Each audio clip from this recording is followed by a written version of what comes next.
দেখুন কাণ্ড, বর্ধমানের এক যুবকের বাইক চালানোর স্টাইলটা দেখুন।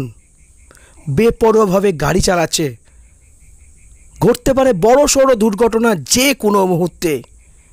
এই ছবিটি সোশ্যাল মিডিয়া থেকে পাওয়া। এই ছবি খোদ শহর বর্ধমানের ডিএম বাংলো রোডের সামনে থেকে।